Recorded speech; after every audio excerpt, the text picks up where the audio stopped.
chain when I pass in the street. Bag of money in the passenger seat.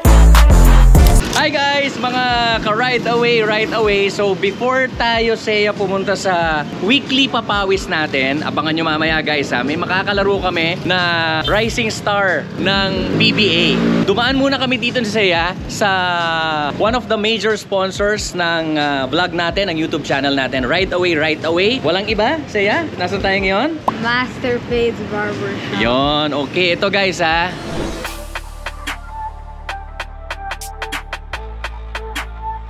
Exact location ng Master Fades Barbershop. Dito yan sa number 88 Baginhawa Street, Teachers Village in Quezon City. Napakaganda kasi siya nung bagong signage ng Master Fades. Napakaliwanag, talagang lutang na lutang, especially paggabi. Na-tsempohan natin, na-timingan natin, si Chang Ami, si Mrs. Kausap, kasama yung gumawa ng bagong signage natin. Oh, hello. Si Miss Janice, kasama natin. O ano bang naisip mo at yan ang naging design ng ating bagong signage? Ang ganda. Para Una social. sa lahat. Social. Para mas social tayo. Quality ang gupit at mura. Okay. Kayang-kaya. I know, kaya yung signage natin. Ano bang tawag dyan sa ganyang material? Acrylic. Acrylic. Acrylic signage. Mm-hmm. Ang kanyang signage band, which is yung background, is ACP.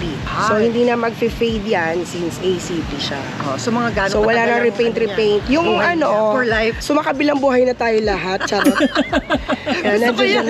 Gusto ko yung sumakabilang buhay na tayo, pero nandyan pa siya. Yes. Ipis. Correct yan. Ganun Pang outdoor yan.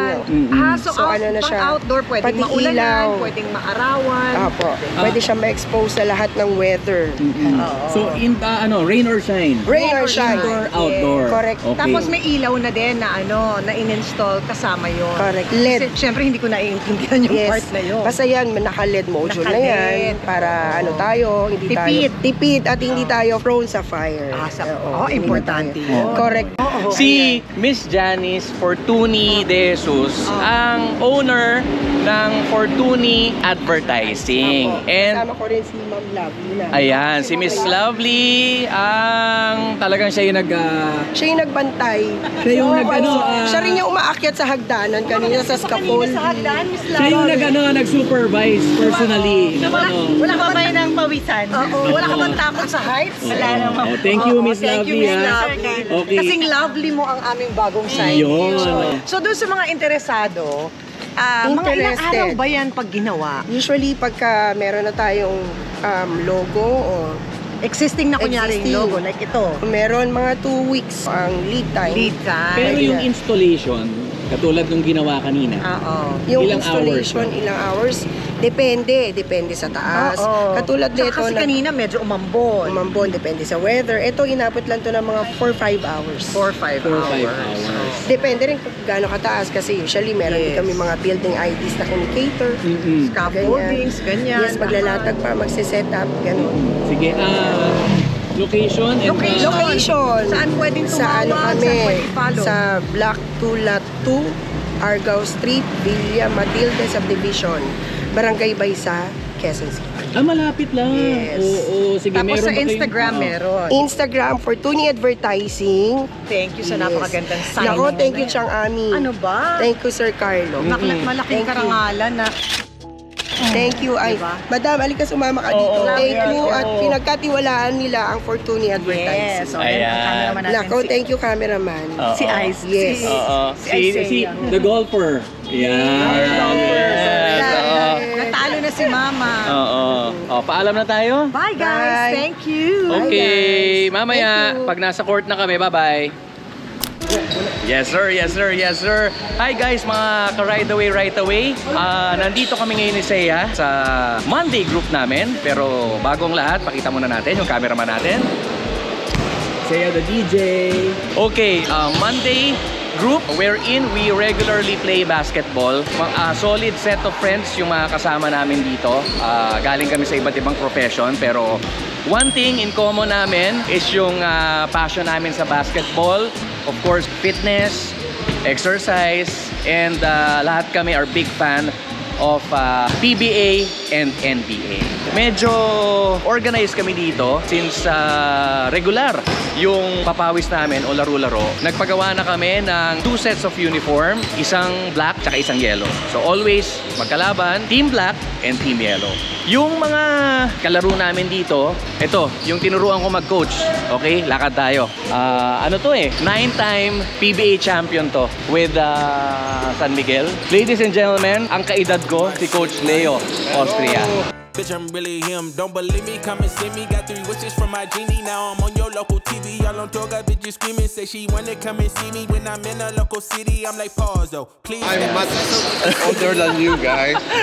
Ito, isa sa mga barkada natin dito sa regular camp and play Monday group papawis natin. Mamaya makikipagkwentuhan tayo sa kanya. Oo, dapat. Dahil marami tayong pag-uusapan ngayon ng iba't ibang klase. Dahil napakasarap mong kausap eh. Oo, lagi mo kami pinatatawa eh. Ang dami mong punchline eh. Mamaya, binubuko na ako ni Coach Leo eh. Okay? Ang susunod sa mga nag-organize ito, okay?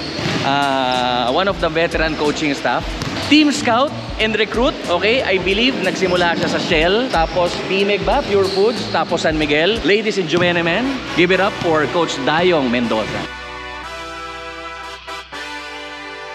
An apple a day keeps the doctor very close to you. Hey.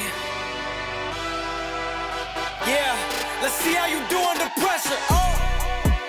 Yeah, I've been wanting this shit forever. I've been in the field with whatever they throw at me. Brush it off, pick myself. Classmate ko nung college, si Errol Alday. Better to be late than never. Ayun siya.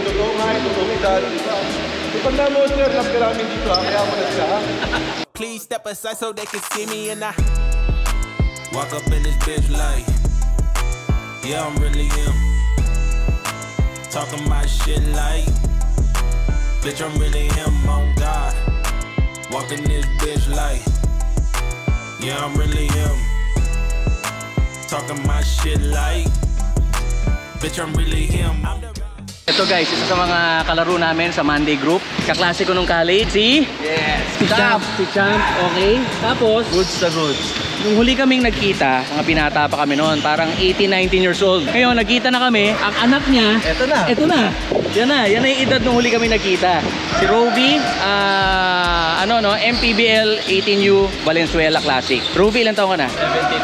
17 na. Okay, tapos dahil naglaro ako dito, wala ako halos kamatch eh. Kaya meron silang import na pinarating. Meron. Meron silang import na pinarating. Sino yan? Hindi ko kilala kung sino eh. Hindi ko kilala kung sino. Pero sabi nila, Pwedeng i-match sa'yo. ako kasi nagdo-dominate. Kasi kanina, pare, ang score natin 18 points lang yung total eh. Ang na-score ko 19. Okay? Kaya tumawag sila ng player na siguro medyo aabot ng konti lang sa akin. Hindi, konti lang. Konti lang. Kasi ako pa lang ang player na tumapboard ng 3 kamay dito eh. Wala pang iba eh. Wala pa. Boss Eugene, shout out ha. Shout out kay Boss Eugene. Yan. So, puntahan natin yung dumating na player. Huwag natin parinig yung sinabi ko, baka patulan ako eh. Okay? Kit Jimenez. Jimenez from way out and no problem. Kit from way out again for UPIS and then move on over. Ayan, in the house. Ayan, si Kit. Ayan. Ano yung mga kamatch-up ko ha? Siya yung mga kamatch-up ko sa kwentuhan after the game, di ba? Sa kwentuhan lang naman, coach eh. Kwentuhan lang. Ayan, si Coach Dino ng Batangas and si Supremo Pal. Ayan, ayan. Yan yung mga tandem natin na mga ano. Pamangkin ko to. Dito tawag niya sa akin eh. May sasabihin ako eh. Ano ba kayo? Team Tukod o Team Hingal? O yan. All of the above. Team Tangda. Right away, like, share, and subscribe. Ayan, mamaya makikita natin si Kuya Kit Jimenez lang. Ka-age ko lang to eh. Yan. Si Kuya Kit Jimenez, YouTube sensation. Ngayon, naka-inspire, naka-motivate na mga maraming kabataan, teenagers, sa PBA na siya. Okay? Sige. Titingnan natin mamaya si Kuya Kit kung paano siya mag-top board ng 3 kamay. Sa mga diabetic. Masarap tong cook na to ha. Yan, makaka-top board kayo ng 3 kamay. Yan, ito, kita, bata ka pa, tuturuan kita. Itong tao na to, pumasok dito sa court ng anemic. Lalabas siya mamaya, diabetic na. Ayan o, di ba iniinom? Oh. 3, 2, 1. Anywhere I'm at, turn the city up. I could flip a dime to a million. Stretch mo ganon. Kaya. Yan. O, lagay mo muna sa floor. Lagay mo muna sa floor na ganon. Yan. O, tas yung red. Yung red naman. Yung red. O, waka mo yan. Sa kanya yan. Kaling ano yan. Kay Ramon Ang yan. Okay, ganun ulit. Yan, champion kayo. Yun. Okay, thank you. Kit, message mo na lang sa mga aspiring PBA players, yung mga kabataan, anong dapat nilang gawin? Message. Siyempre, pag may pangarap ka, kailangan mong kabawin yun, hindi ka pwede sumuko. Sa mga hindi naniniwala sa'yo, isa din sila sa motivation para maabot mo yung pangarap mo.